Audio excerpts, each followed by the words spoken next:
अस्सलाम वालेकुम।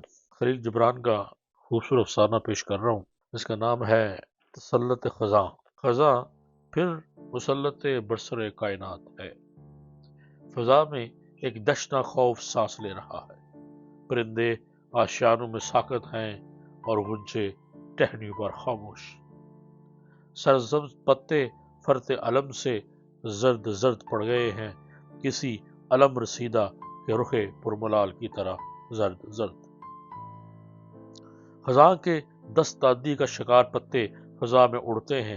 उनकी खड़खड़ाहट से एक उदास सा राग पैदा हो रहा है, जैसे गम की देवी अपना सितार बजा रही हो। आह, जोरो इस्तिबदाद के सर्द पंजे आगे बढ़ते ही जाते हैं। ऐसा मालूम होता है जैसे दुनिया के तमाम शयातीन मिलकर अपने मनहूस पर फड़फड़ा रहे हों। हवा सिसकियां बढ़ती हुई चल रही है और मैं निगाहे याद से उस उदास मंजर का मुशाहदा कर रहा हूँ।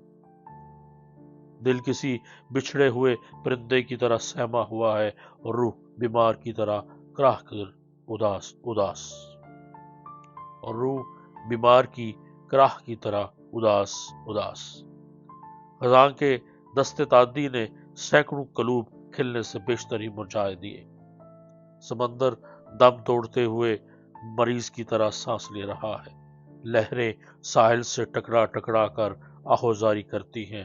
आसमान में रौनक है और जमीन का चेहरा जर्द जर्द, जैसे नब्ज़े कायनात में दुराने खून थम गया हो।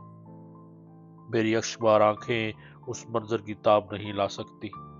जहरीले माहौल में दम घुटा घुटा जाता है और सदाए दर्द में कांपती हुई आवाज फजा में लहरा रही है।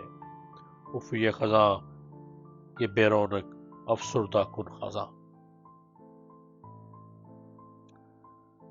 इजाजत दीजिए, अपना बहुत ख्याल रखिए और मेरे इस चैनल का भी। अल्लाह हाफ़िज़।